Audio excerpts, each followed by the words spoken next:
IIT Bombay 1992 की सच्ची घटना है कि आईआईटी के 4 स्टूडेंट परीक्षा की तैयारी नहीं कर पाए, सारे दिन ताश खेलते रहे और अगले दिन एग्ज़ाम था।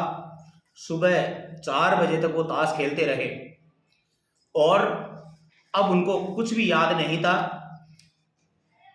वो चारों काले कपड़ों में सने, गंदे से, डीजल, काला पेट्रोल लगा हुआ डीन के पास पहुंचे।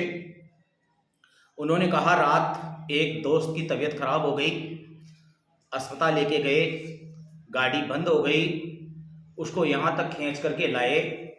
हम सारे के सारे पढ़ नहीं पाए और हमारे कपड़े गंदे हो गए, तो हमें आज परीक्षा से छूट दी जाए।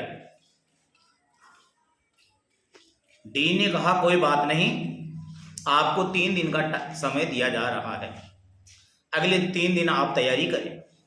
अगले 3 दिन तैयारी की, उसके बाद वापस चारों छात्र जब परीक्षा देने पहुंचे तो डीन ने कहा कि आप सभी ने अच्छी तैयारी कर ली होगी, आपको 3 दिन का एक्स्ट्रा टाइम मिल गया, तो आपको चारों को 4 अलग अलग कमरे में बिठाया जाएगा।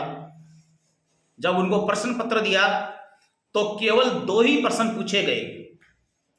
पहला प्रश्न था कि गाड़ी का कौन सा पहिया पंचर हुआ, आगे का इस साइड का हुआ, ड्राइवर साइड का हुआ, कंडक्टर साइड का हुआ, या पीछे का दायां हुआ, बायां हुआ। प्रश्न के 4 ऑप्शन दे दिए।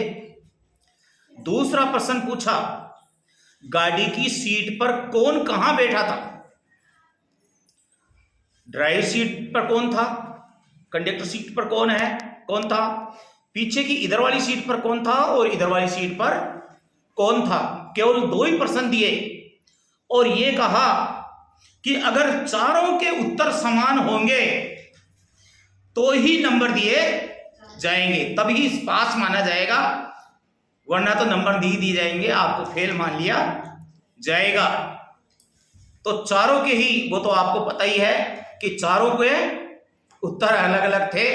तो कभी भी, कहने का मतलब है, कभी भी शिक्षक को, अपने गुरुजन को कभी भी कम आंकने की कोशिश ना करें, क्योंकि जो शिक्षक होते हैं, जो गुरु होते हैं, उनमें विलक्षण प्रतिभा होती है और वो सच्चाई को अच्छी तरह से भांप सकते हैं। इसलिए शिक्षक को कभी उल्लू बनाने की, बेवकूफ़ बनाने की कोशिश ना करें।